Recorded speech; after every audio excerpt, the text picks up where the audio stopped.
People say the best thing about buying an iPhone is that you get to be in this lovely, warm, cozy Apple ecosystem, right? As soon as you've got your iPhone, then you're going to get yourself a pair of AirPods, maybe an Apple Watch, maybe, AirPods Maxes. You might then think, I need a bigger screen, get yourself an iPad with an Apple Pencil, or even, a MacBook. This is my MacBook Pro here. And if you've got very deep pockets, maybe even an Apple Vision Pro. Although, probably not. There's some fantastic hardware and equally fantastic software that ties it all together with AirDrop and iMessage and FaceTime, and using your iPad as a second screen. You can use your watch as a camera preview, Apple Health making you feel guilty for not closing your rings, and newer stuff like iPhone mirroring to your Mac and Apple Intelligence.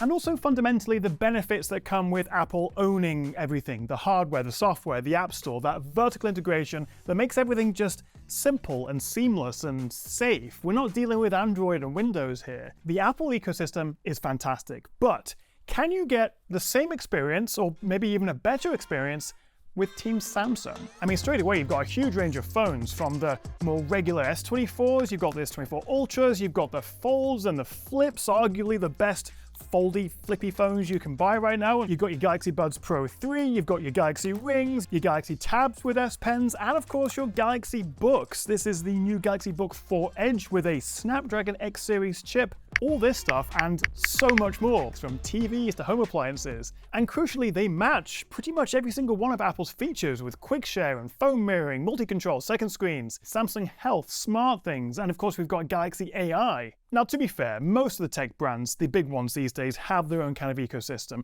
Huawei in particular, you've got Xiaomi and Honor and OnePlus, but I would argue these guys are the big ones, the best in terms of having a fully fledged ecosystem. But which one is better? Well, I'm going to break this video down into 8 different categories, award a point to one of the two, and then hopefully by the end we'll see. And of course, being an Apple versus Samsung video, I'm sure I'm going to get a few comments saying how incredibly wrong I am, and that's absolutely fine. Do let me know which one you think is the best ecosystem in the comments below, and also if there is actually anything that would make you jump ship between them. And finally, a big thank you to Apple for sponsoring this video. Can you imagine if I did that? That'd be ridiculous. No sponsorships here, completely my opinion. Let's get into it. Number 1, let's talk about phones. This is an iPhone 15 Pro Max, although we are due with the 16 series late September, so getting to the end of its life here. And then also we have the Samsung Galaxy S24 Ultra. Right now, these are the flagship rivals. We're probably going to get S25 in January-ish, so the release window is a little bit different between these two. Both exceptional phones. You could argue the case which is better all day long. But that is it from Apple. Whereas Team Samsung, we also have the Galaxy Fold 6 and also the Flip 6. We don't have anything like this on Team Apple. Simply put, Samsung just has a much greater range of options with the Z, the S, the M, and the A series, which actually, if you rearrange those letters, it doesn't actually spell anything. That would have been fun. But given the cheapest iPhone is the SE from 2 years ago at about 430 quid, I would definitely take a Galaxy A55 over that, especially as it gets a 120Hz screen, something that even the iPhone 15, which costs twice as much, still doesn't get. Now, this won't be controversial at all, but between the S24 Ultra and the 15 Pro Max, I tend to carry the iPhone with me every day. The main reason for that is video stabilization, being able to shoot in ProRes log, and also the cinematic mode, and also with the new file cut camera. The iPhone for me is just as much a work device as it is like my personal phone. Having said that, I do still bring the S24 Ultra with me most of the time as well. I've got 2 pockets, why not have 2 phones? But one of the most underrated features of the Samsung is this anti-reflective screen. If I find my studio light, I absolutely love that. It's so much less reflective, it's similarly bright, much easier to use outdoors. The Samsung has an extra camera lens, it's still the long-range zoom king, and you just have a whole bunch more camera options. With 8K video, director's view, you've got expert RAW, even just the basic stuff like being able to pause a recording and switch the cameras from the front to back and vice versa while recording. I miss all this on the iPhone. And you've got Samsung Dex, so you can have, 2 apps side by side, which bizarrely you still can't even on the iPhone Pro Max. They're both fantastic phones, and really it's going to come down to, do you want iOS or Android? Between the flagships, I'm going to call it a tie, but just because of the sheer range of options you've got with Samsung, from the budget end all the way to folds and flips, I'm going to give it to the blue team. Samsung get a point. Number 2, headphones, earphones. These are the Galaxy Buds 3 Pro. This is the AirPods Pro 2nd Gen. about the same price. There's like a tenner between them, 230 quid, 220, near enough the same. These are the pro level earphones. They're also non-pro versions, so a little bit more affordable. Very, very similar, and I'm not an audiophile. I will hold my hands up to that, so I'm not going to tell you which one sounds better. They're both very, very good. Active noise cancellation, similar battery lives. The only problem with these new Buds 3 Pro is that Samsung recalled them at launch. Apparently these ear tip things were tearing too easily, so they've actually paused the launch of these. It will probably be fixed by the time you watch this, so it's not going to trouble anyone who's actually bought one, but it was initially a bit of a launch issue there. However, Apple do have an over-ear option. These are the AirPods Max, but they're also a couple of years old now, and they're still £500. And I probably wouldn't recommend them. I mean, they've got a lightning port, we're due a refresh version soon. There is so much great over-ear competition now, so a little bit hard to recommend these, but still an option that we just don't have with Team Samsung, at least not yet. So realistically, whichever phone you pick will likely be the deciding factor over which earphones you buy, but these are very evenly matched. But I suppose with some of the quality control issues with this and the fact that we have an over-ear option, even if it is a bit old, there's not much in it, but I'm going to give the point there to Apple. Number 3, let's talk about wearables. And it's quite funny because throughout we see these brands kind of copying each other a little bit. Often Apple is slower with features and then they roll something out and say, oh look, now you've got iPhone mirroring, or now you've got customizable home screens. It's the best thing ever, but we've had on Android for a million years. But then on the flip side, sometimes Samsung takes design cues from Apple, or new formats of hardware, and they kind of do their own thing. But this just takes the biscuit. Apple makes a Watch Ultra. Samsung makes literally a Watch Ultra, even matching the 3000 nits of brightness. We get the same red night mode, and this is hilarious. Apple has the ocean band for the watch, Samsung has their marine band. It's like that meme of can I copy your homework, but just change it up a bit. But then in the end, who cares? Imitation's just the highest form of flattery, and it means we get great rugged options with multiple day battery lives from both brands. And that's alongside cheaper regular watches with different sizes, different band options, all with fantastic fitness tracking. There's not much between them there. And so despite some clear homework copying going on, wearables go beyond just a watch, because Samsung has just launched this guy. This is the Galaxy Ring in this very smart little charging case. I like this a lot. And this is going to go up against your Aura rings and your Ultra Humans. You can see here next to my wedding ring, it's a little bit chunkier, but this is a £400 smart ring. It's titanium. I've got the black one here. It's got a ton of sensors built in. The main use case for me is sleep tracking, because I find it a bit uncomfortable wearing a smartwatch to bed. I also like to charge it overnight, so that's useful. And also, if you do pair it with a Galaxy Watch, it'll actually use the best sensors between them and give you more accurate readings, and also extend the battery life of both devices. It is an independent accessory, but it is improved if you use a Galaxy Watch, and also you can use this with other Android phones, but you will get the most features if you pair it with a Galaxy phone. But it's a nifty bit of kit. I'm excited to use this a bit more, and it's something that Apple just doesn't offer. However, what we do have from Team Apple is a headset. The Apple Vision Pro, which has now launched in a lot more countries. It's not just US only. I've got that a bit mixed up there, but it is still £3,500-ish. Just put that up there.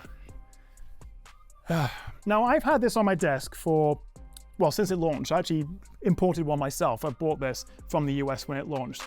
And the first 2 weeks, absolutely magical. You can watch my full review on it. Really, really cool bit of tech. I don't think there is a device in the last few years that have given me so many holy moments, like proper wow tech.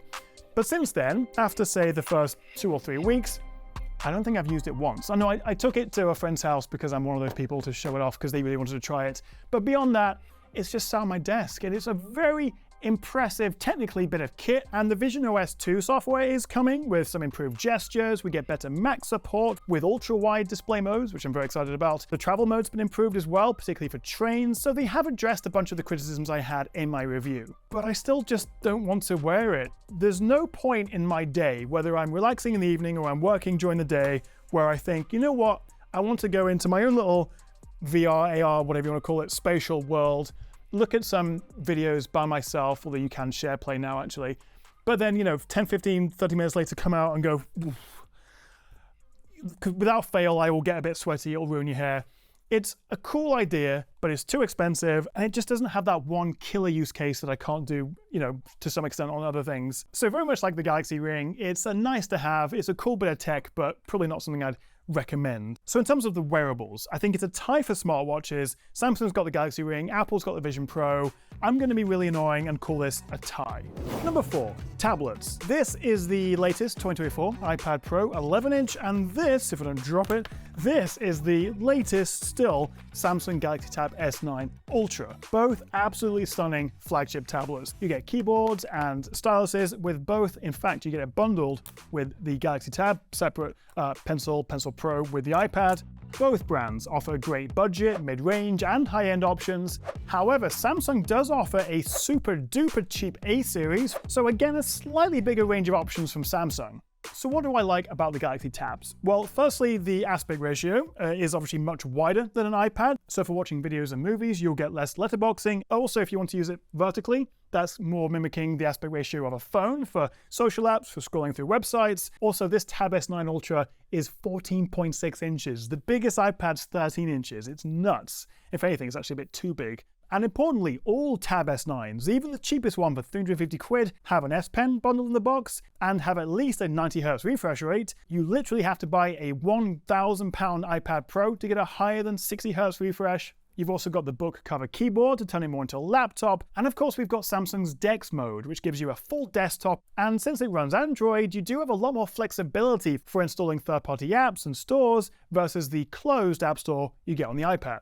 The only downsides are that this is actually a little bit old now. It came out mid-2023, so we actually haven't had a 2024 refresh yet. The rumors are that we'll see one probably in October-ish. And also, while for some people they will want an Android tablet, I suspect most people probably won't, genuinely because apps just aren't as well optimized for these bigger screens for Android tablets with the Google Play Store versus iPad apps on the Apple App Store. So in favor of the iPad, we have iPadOS, we have the Apple App Store, which is just generally a smoother, better optimized experience for a tablet, with Apple Arcade, with specific Apple exclusive apps like Procreate and Final Cut.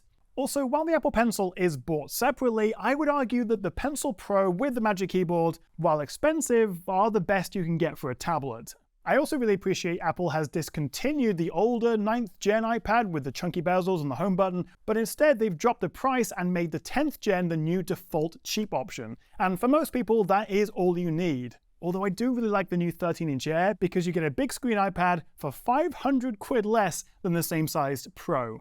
And so between these two specifically, the iPad gets brighter, we've got a more powerful chip. Again, it's going to come down to, do you want iOS or Android? For me though, I'm going to give the point to Apple when it comes to tablets. But what about these laptops, PCs? Well, I can tell you that for the longest time, I used a Samsung Galaxy S whatever and a Dell XPS laptop. For like 5 or 6 years, I just used those constantly because it's a great combination. But then Apple came out with the M1 chip, which actually made me switch to the MacBook Pro 16 with the M1, ditching my XPS. And then because I use this, I thought, well, it'd be nice to have an iPhone as well, so I could use AirDrop. Got myself an iPhone, I thought, well, it'd be good to have an AirPods and the watch. So it was actually the laptop that first got me into the Apple ecosystem. And obviously this is just my opinion, but even with their flaws, I still think MacBook Airs, MacBook Pros are the best all-rounder laptops, unless you want to play some proper games. But things are getting a little bit more interesting on the Windows side. This is the Samsung Galaxy Book 4 Edge, and I mentioned earlier that this is actually one of the first wave of laptops to come with a different kind of chip. This is the Snapdragon X Elite, so it's an ARM-based chip rather than the traditional x86 that you get from Intel and AMD. And so for the first time, we're seeing MacBook level, MacBook quality of laptop on a Windows device in terms of the performance, also the performance on battery. It doesn't suffer much at all being away from the charger. The battery life, how cool and quiet it runs. These are fantastic laptops. Now there is a bit of a caveat because with this new architecture, like we saw with the Apple transition, although that was pretty seamless, there are some app compatibility issues. Not all apps will run. The vast majority will, but not all of them. They're not all as well optimized. But this is just one of, I think, 6 different models of Galaxy Book 4, with regular Book 4s, the Pro, the 360, the Pro 360, the Edge, and the Ultra. And only this Edge has the Snapdragon chip. All others have a traditional Intel Core Ultra chip, with the Ultra offering a dedicated RTX 4070 graphics card. There's Chromebooks, there's a 360 flip option, there are touchscreens, and there are also a lot of advantages to Windows, especially for enterprise and gamers. So some really bloody good laptops from Samsung. But on the other hand, Apple offers the iMac all-in-one, and also the Mac Studio and the Mac Pro desktop, although all three are due an M4 upgrade, hopefully later this year. And there's also a reason. The MacBook Airs, the MacBook Pros, like I have here, are so popular because there isn't a better combination of design, power, performance, battery life, webcam quality, the fantastic keyboard and touchpad, and just the simple ease of use of macOS. The downsides are that you have fewer options to choose from. Also, it's not as well optimized for games by any stretch. That's definitely Windows territory. Also, the cheapest MacBook realistically is like £1,000 MacBook Air. So really, it's going to come down to whether you prefer Windows or macOS. So I'm going to call it, frustratingly, a tie, even though I tend to use this myself.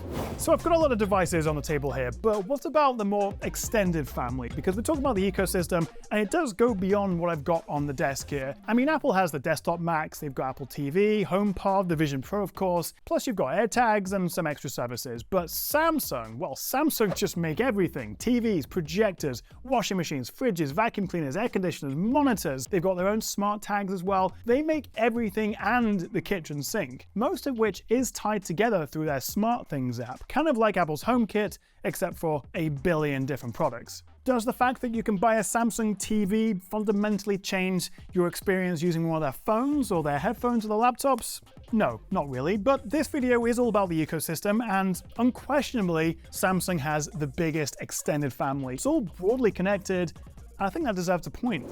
However, while we've got all this lovely hardware, equally important, the thing that actually, connects it all together and makes it an ecosystem and not just a lot of products that have the same logo is the software, the features. Now, this could be like an hour-long video by itself, so I'm going to keep it brief. Let's see if Samsung can keep up with what we get on Apple. 1. AirDrop. Well, on this, we have QuickShare, which actually recently merged with Google's Nearby Share, and is basically the same thing. And actually, it works with a whole lot more devices outside of just the Galaxy ecosystem, other Android phones, other Windows laptops. iMessage, well, there isn't a direct equivalent. Macs do now support RCS messaging with the latest software. We still have blue and green bubbles and all that nonsense. But Samsung doesn't really have an iMessage equivalent, nor does it have a FaceTime equivalent, like a first-party video calling app. You can actually send a link from an iPhone or an Apple device to an Android user, and they can join your FaceTime, but it doesn't go both ways. You can't use SharePlay, which you can if you keep it within the Apple ecosystem. And of course, you could just use Zoom or Meets or Teams or whatever you want to use, but there isn't like a direct equivalent to FaceTime.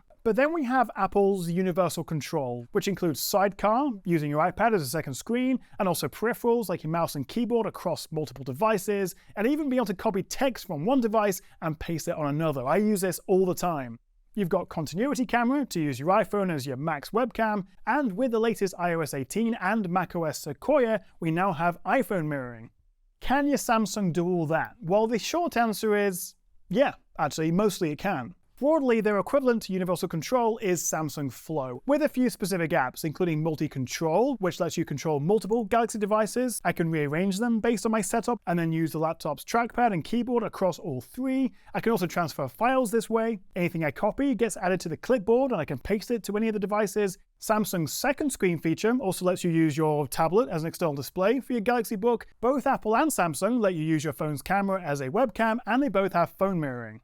Feature-wise, it is very similar. And then you've also got, HomeKit, SmartThings, Apple Health, Samsung Health. You've got Notes, Samsung Notes, Photos, Samsung Gallery, and even the Final Cut camera app versus Expert RAW on Samsung. There's like a one-for-one for pretty much everything. However, Samsung does offer DeX, and although I can't say I use it that much, I know some people swear by it. So feature-wise, very, very similar between them. What I would say from my own experience, though, is that it's all a bit easier, a bit more seamless, a bit more responsive, particularly using Sidecar with your iPad or the continuity camera or iPhone mirroring. It's all a bit faster and nicer to use with the Apple products. That's been my experience. And while it's not something I'm particularly bothered about, I know a lot of people do want iMessage and FaceTime. And so for those reasons, I'm going to give the point to Apple. I can't believe we're this far through the video, basically at the end, and I've not even mentioned the word AI yet.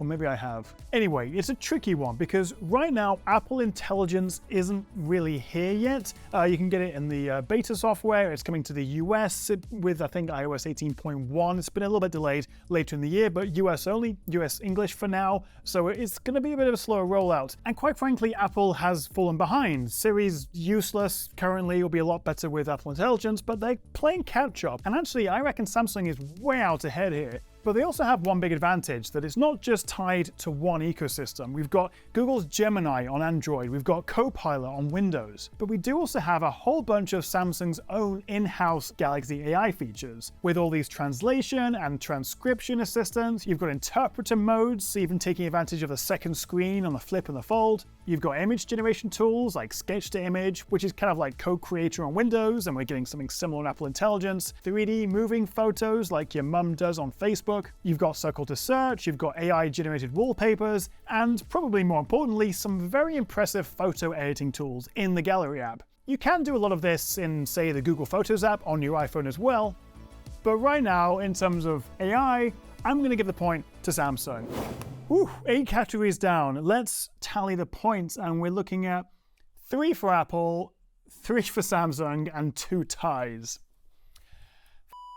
Okay, it's a draw, of course it is. It very much depends on what you are used to, what you prefer, and also what you can afford, because while Samsung offers some fantastic high-end hardware, across the board they also give you more affordable options. It's a much higher, more expensive barrier to entry for this stuff. The good news though is that both have exceptional ecosystems. I would say Apple's tends to be a little bit more seamless, but then Samsung gives you a greater range of products. Apple hardware tends to hold its value for longer, but then you can often find better deals on Samsung hardware as they go on sale. But as the saying goes, if you sit on the fence then you'll get splinters in your ass. But I am fortunate enough to have access to all of this tech. I can pick and choose what I want to use. And right now I am leaning more towards the Apple side of things. Predominantly for the MacBook, but I also love the iPhone. We've got a new one coming in late September, but that's me. What about you? Which would you go for? Which do you think is the better ecosystem? Let me know in the comments below. And also let me know if there is anything that would make you jump ship between these. A like and subscribe would be fantastic. And I'll see you next time right here on the Tech Chat.